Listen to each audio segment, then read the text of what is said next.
کہ یہ جو ایف سی ہے فرنٹیئر کور اس کو کہتے ہیں میرے خیال ہے ہم، کانسٹیبلری نہیں کہتے؟ کانسٹیبلری سوری کانسٹیبلری ہے، اس کو فیڈرل کر کے اور پورے پاکستان میں اس کو بیسکلی رائٹس اور یہ جو احتجاج وغیرہ بڑے بڑے ہوتے ہیں ان کو روکنے کے لیے بڑے شہروں میں ایک باقاعدہ فورس سیٹ اپ کر دی جائے.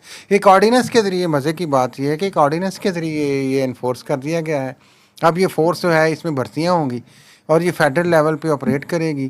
اس کا آئی جی ادھر بیٹھے گا اور پورے پاکستان میں جہاں مرضی حکومتیں جو ہیں وہ اپنے پروٹیسٹ وغیرہ رائٹس کو، اپیرنٹلی تو رائٹس کہہ رہے ہیں لیکن احتجاج وغیرہ کو روکنے کے لیے ایک تیسری فورس. آپ دیکھیں آپ کے پاس پولیس تھی پہلے، آپ کے پاس رینجرز تھی، اب آپ ایک اور فورس لے آئے ہیں میدان میں جو کھلی اور کھلی اس کو طاقت دی جائے گی. آپ اسٹیٹ کو اپنی رٹ کے لیے ٹھیک ہے، نہیں ٹھیک تو ہے لیکن کوشچن یہ ہے کہ جب آلریڈی آپ اتنا سپریس کر رہے ہیں لوگوں کو قوانین کے ذریعے، احتجاج کے آپ کو پتہ قوانین بنے ہیں، پھر آپ کے پاس پولیس کی اتنی ابیوز آف پاور آپ الیجڈلی کرتے ہیں، آپ احتجاجات پہ آپ دیکھتے ہیں ہر جگہ پہ، کراچی میں دیکھیں، پنجاب میں دیکھیں، اسلام آباد میں، پھر رینجرز کو آپ ڈپلوائے کرتے ہیں، تو آپ اس عوام کو آپ کتنا دبانا چاہتے ہیں یار؟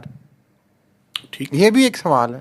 ٹھیک، آپ کا سوال جائز ہے، ہاں یہ سوال ہم پھینک دیتے ہیں پبلک میں، جواب کوئی نہیں آتا، نہیں پبلک تو جواب دے گی، ادھر سے کوئی جواب نہیں آئے گا. ادھر سے کدھر سے جواب مقصد کہ اسٹیٹ اپنی رٹ کو، کیا رٹ کو نہیں ہے، اسٹیٹ اپنی ایبیوز آف پاور کو لیجلی اور مضبوط کر رہی ہے اچھا یار، ایک بات میں آپ کو بتاؤں، لوگوں کو ڈرانے کے لیے. دیکھیں ضرورت تو نہیں ہے اس فورس کی ایک منٹ باعث ٹھہرے میں. نا، ایک منٹ ٹھہرے، پھر آپ اس کا بجٹ بھی بنائیں گے، وہ یہ جو ایک طرف آپ یوٹیلیٹی سٹور کے بندے نکال رہے ہیں، ادھر آپ بھرتی کر لیں گے.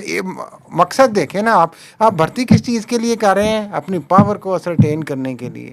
اور نکال کس لیے رہے ہیں؟ کہ پبلک کو بینیفٹ ہو رہا تھا یوٹیلیٹی سٹور سے.